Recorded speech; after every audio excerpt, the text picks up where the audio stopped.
அரசியல் நாளைக்கு சாக்கடைன்னாங்கல்ல, அரசியல் எங்களுக்கெல்லாம் வேண்டாம், இது வந்து அயோக்கியர்கள் பாதைனாங்கல்ல, அதெல்லாம் நிரூபிக்கும் வகையா இந்த தேர்தல் இந்த காலகட்டம் வந்து அமைஞ்சிருக்கு. இதை நான் பார்க்கும்போது எனக்கு என்ன தோணுதுன்னா, சீமான்கிட்ட இருக்கிற பிள்ளைகள், நம்ம தம்பிகள், நம்ம அண்ணன் தம்பிகள், உறவுகள் எல்லாருமே வந்து மார்த்தடிட்டு அப்படி போலாம். ஐயா வைரமுத்து சொல்லுவார்ல, களங்கம் வந்தால் என்ன பாரு, அதுக்கு நிலான்னு தான் பேரு, மந்தையில நின்னாலும் நீ வீரபாண்டி தேருன்னு. அது போல எங்க அண்ணன் எப்படி துண்டை போட்டு உட்காருவாங்களோ அது போல வந்து ஐயா ஓபிஎஸ் வந்து உட்கார்ந்து இருந்தாரு.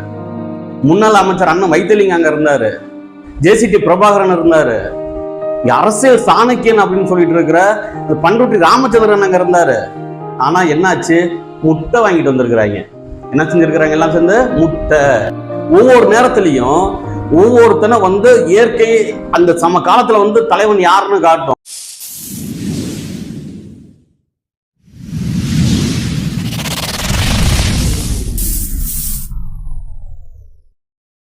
உறவுகளுக்கு அன்பு வணக்கம்.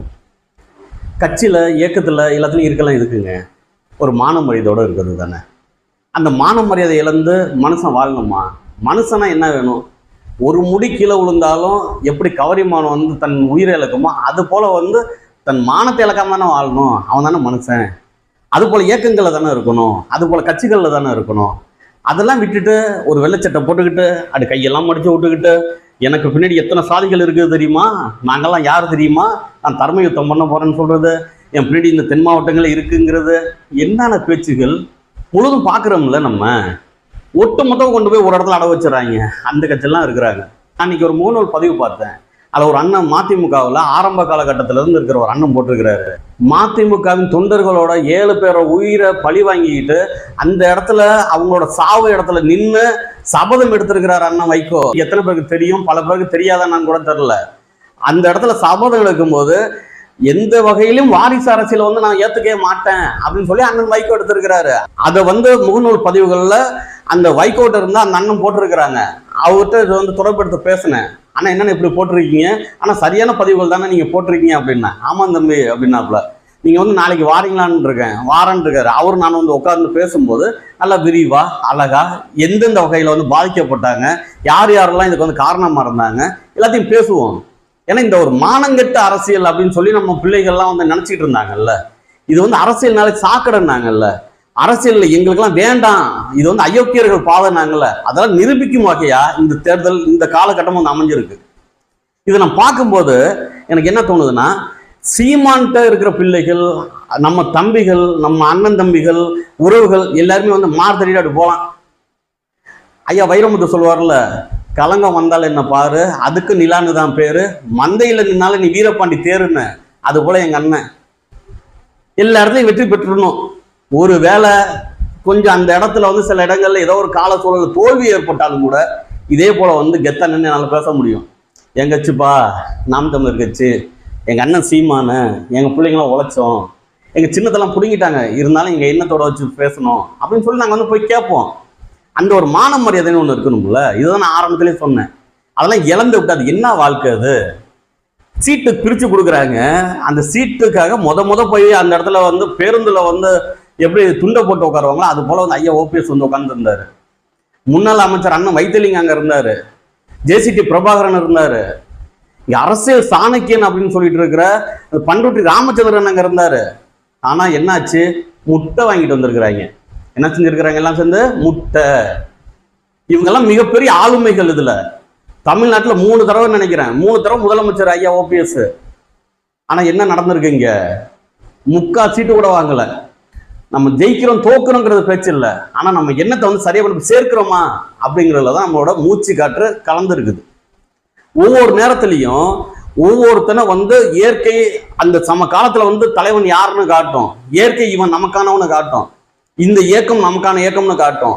அது போலதான் எங்களோட இயக்கம் ஆரம்பத்துல இருந்து ஒரு சமயத்திலையும் பல தலைவர்களால் உருவாக்கப்பட்ட சமயங்கள்ல கூட இதுதான் உன்னோட இயக்கம் அப்படின்னு சொல்லி உலக தமிழர்களால் ஏற்றுக்கொள்ளப்பட்ட ஒரு இயக்கம் இருந்தது. அதே போலதான் அண்ணன் சீமான் என்னைக்கும் கனவுல கூட நினைச்சிருக்க மாட்டாரு, நான் நாம் தமிழர் கட்சி ஆரம்பிப்பேன் அப்படின்னு சொல்லி. இவன் தான் தலைவன் அப்படின்னு மக்களுக்கு கொண்டு போய் காட்டுது. இல்லாட்டி இவ்வளவு சீக்கிரம் ஆயிருக்காது. நமக்கெல்லாம் வருத்தமா இருக்குது. நான் தஞ்சாவூருக்காரன், எனக்கெல்லாம் மிகப்பெரிய வருத்தம். நான் அந்த தம்பியை கூப்பிட்டு பேசினேன். தம்பி என்னடா ஆயிடுச்சு இப்படி ஆயிடுச்சுடா அப்படின்னு சொல்லி பேசும்போது பால்டாயில் வாங்கி கொடுத்துருந்தேன், நான் குடிச்சிட்டு செத்து போயிடுறேன்றான். அந்த அளவுக்கு வந்து தொண்டர்களை கையில வச்சிருந்தாரு ஓபிஎஸ். டிபிஎஸ் பல மாவட்டங்கள்ல எப்படிதான் கட்சி நடத்தினார்கள்லாம் எனக்கு தெரியாது. ஆனா தஞ்சாவூர் மாவட்டத்துல எந்தவித கூட்டத்தையுமே பிரம்மாண்டமா போட முடியல. இப்ப கடைசி கூட்டத்துக்கு எங்கேயோ ஆளெல்லாம் கூட்டம் வந்து பிரம்மாண்டமா ஏதோ போட்டு காட்டினாங்க. ஆனா அதுக்கு முன்னாடி ஜெயலலிதாவோட பிறந்த நாளா இருக்கட்டும், இல்ல அவங்க நடத்தின எந்த கூட்டங்களும் சரி பிரம்மாண்டமா காட்ட முடியல. அந்த அளவுக்கு தஞ்சாவூர் தன் கட்டுப்பாட்டுல முன்னாள் அமைச்சர் வைத்தியலிங்கம் வச்சிருந்தாரு. ஆனா இன்னைக்கு என்ன நிலைமைன்னு பாத்தீங்கன்னா ஒண்ணுமே இல்லை, கட்டுப்பாட்டுல ஒரு பெரிய தட்டுப்பாடு, ஒத்த சீட்டு இல்லைங்க. நம்ம இனத்துல என்ன ஒரு பெரிய பிரச்சனைன்னா, இங்க தமிழர்கள்ட்ட தமிழர் போய் கேட்கறதுக்கு வந்து கஷ்டப்படுவான். இதுல வந்து நான் அதிமுக சாதகமா பேசல, ஆனா ஒரு வகையில் யோசிச்சு பாருங்க, நீங்க போய் எங்கேயோ போய் நிக்கிறதுக்கு நீங்க எல்லாம் ஒண்ணு மண்ணா இருந்த நீங்களே போய் இபிஎஸ் கூட கேட்டிருக்கலாமே, அவங்க ஒன்றும் குறைஞ்சு போயிட போறது இல்லையே. அப்படின்னா தன்முனைப்பு, சுத்தமா ஒத்த சீட்டு இல்லாம போயிட்டீங்கல்ல. இதெல்லாம் பார்க்கும்போதாங்க எங்களுக்கு தோணுது, சீமான் இஸ் த கிரேட் லீடர். சீமான் மட்டும்தான் எங்க ரத்தவன். அந்த ஒரு சூடு சொரண, அந்த ஒரு வெக்கம் மானம், எப்படியாவது தன் பிள்ளைகளை அடகு வைக்காம எந்த வகையிலையாவது தன் மானத்தை காப்பாற்றணும் அப்படிங்கிறதுக்காக இப்படி இன்னைக்கு எங்களோட கூட்டம் சென்னையில எங்க பிள்ளைங்கள்லாம் அழைச்சி வந்து பேசிட்டு இருக்கிறாரு. பல பேர் பேசுறாங்க சின்னத்தை விட்டாங்க அதுன்னு. ஆனா அந்த நேரத்திலையும் அவரோட மனசு எங்களோட எவ்வளவு கஷ்டப்படும் தெரியும். ஆனா அந்த மாவீரனோட மனசு எப்படி நிக்குதுன்னா, நம்ம பிள்ளைகளை எக்காரணத்தை கொண்டு சோர்வடை விட்டுறக்கூடாது அப்படின்னு சொல்லிட்டு எங்களுக்காக ஃபுல்லா பேசிட்டு இருக்கிறாரு. அதான் எங்க அண்ணன். என்னதான் நடக்கட்டுமே, என்னைக்கும் எங்க அண்ணன் வந்து எங்களை விட்டுற மாட்டாரு. அதே போல எது வேணாலும் எவன் வேணாலும் சொல்லேன், நாங்க எங்க அண்ணன் விட மாட்டோம். ஏன்னா இது ஒரு புரிதல் வந்து இது வரைக்கும் எத்தனை கட்சிகள்ல இருந்துச்சுன்னு தெரியாது. ஒரு ஊடகம் நடத்துவாங்க, அந்த ஊடகம் நடத்துறவன் என்ன செய்வானா, அவனுக்கு இந்த தேர்தல் நேரம்னு வந்துருச்சுன்னா அவனுக்கு ஏதாவது சாதகமா பண்ணுவான், அப்பதான் ஒரு 4 கட்சியில இருந்து கிடைக்கும்னு. நானும் அரசியல் மாநாடுன்னு ஒரு சேனல்ல வந்து இதுக்குன்னே ஓப்பன் பண்ணியிருக்கிறேன்.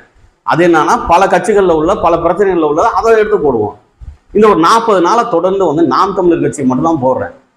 அதை இந்த மாநாடுல எதுக்கு, யாரு என்ன பேசினாலும் அதை பத்தி நமக்கு வந்து கவலை கிடையாது. நமக்கு சத்தியத்தை அந்த நேரத்துல பேசணும். ஏன்னா வாழ்க்கை 1000 ஆண்டுகள் இருந்த போதா என்ன, இருக்கிற வரைக்கும் உண்மை நேர்மையா இருப்போம். போனா போயிட்டு போறோம். இந்த இடத்துல இன்னொருத்த வந்து இதே போல வந்து எவனா ஒருத்தர் நியாயமா இருக்கான் கத்த போறான், அவ்வளவுதானே. இது பேசுறதுனால அண்ணன் சீமான் வந்து ஏதாவது நமக்கு வந்து செஞ்சு, இல்ல நாம் தமிழ் கட்சிக்காரங்க ஏதாவது செஞ்சு, அதெல்லாம் அது கிடையாது. இது என்னோட கடமை, நான் செய்யறேன். அதே போல இது பார்த்துட்டு இருக்க பிள்ளைகள் என்ன செய்யணும்னா, நல்ல உணவு தைரியமா நிக்கணும். பாக்கி எத்தனை பேர் நிக்கிறாங்கிற முக்கியம் இல்ல, அந்த துணிச்சலோட எத்தனை பேர் வந்து முன்னாடி நிக்கிறாங்கிறதா முக்கியம்.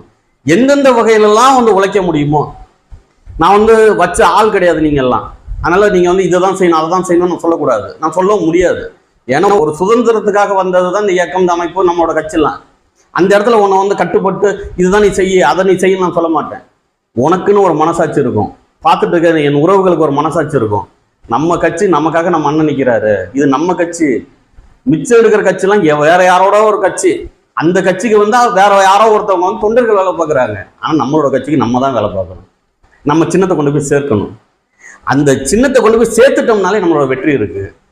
நம்ம கட்சியில வந்து இன்னைக்கு 40 பேர் நிற்கிறோம், 40 தொகுதியில் நிற்கிறோம்.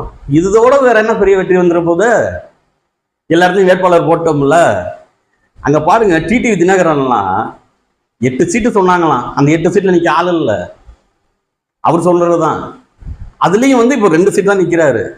தமிழர் தலைமைகள்லாம் பாருங்க, அண்ணன் தம்பி கிட்ட போய் ஒரு வார்த்தை கேட்க மாட்டேங்கிறாங்க. ஆனா யார்கிட்டயோ போய் நின்று கேட்டு என்னென்னமோ ஏத்துக்கிட்டு, இவங்களுக்கு என்ன பிரச்சனைனா, நம்ம பார்த்து வளர்ந்தவன் பாச்சியமா அவன்கிட்ட போய் நம்ம நிக்கிறதா, அந்த ஒரு கெத்து காட்டுறது, அங்க போய் வெத்தாய் எங்கேருந்து வந்துடுறது.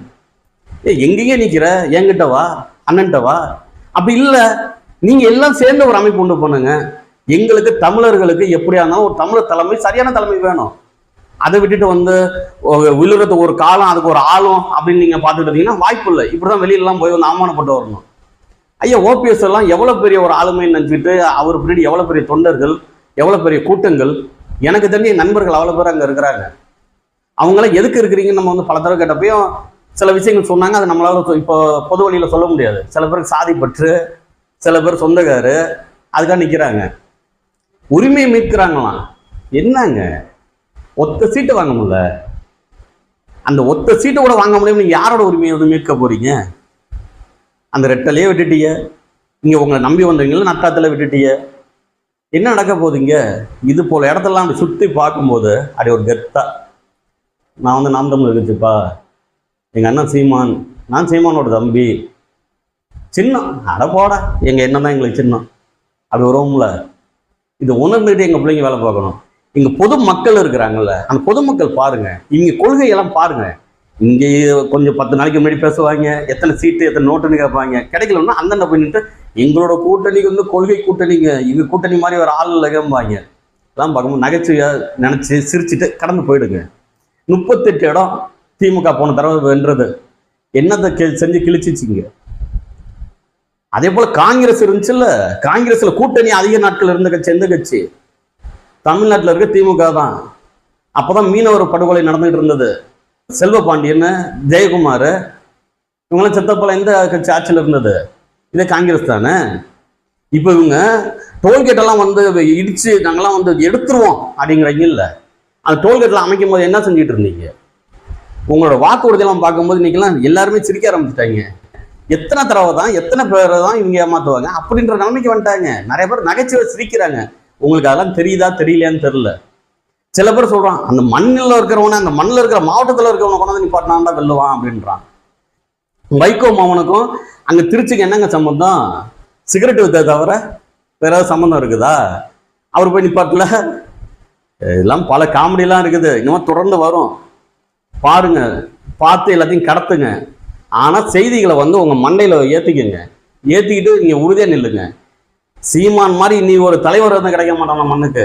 சீமான் மாதிரி நமக்கு ஒரு உறவு கிடைக்க மாட்டான். நமக்கு நம்ம கூட பிறந்திருப்பான், பெரியப்பா மாவன் சித்தப்பா மாவன். ஆனால் அண்ணன் மாதிரி அன்பானவனாக இருக்க மாட்டான். அந்த அண்ணனுக்கு நம்ம வந்து உண்மையாக இருக்கணும், நேர்மையாக இருக்கணும். நமக்குள்ள 1000 பிரச்சனைகள் இருக்கும், அதெல்லாம் விட்டு அந்த அண்ணன் விட்டஞ்சிருவோம். இந்த சமயத்தில் நம்ம அண்ணனை வெளில வைக்கணும்ல. என்னையும் ஒன்னையும் நம்பி தானே என் அண்ணன் நிற்கிறாரு.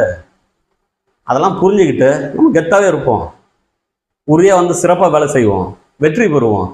இருக்கிற அத்தனை கட்சியோட நாம் தமிழர் கட்சி தான் பெஸ்ட்டு, மிச்சம்லாம் ஒஸ்ட்டு அப்படின்னு சொல்லிட்டு நம்ம வேலையை பார்ப்போம். நன்றி, வணக்கம்.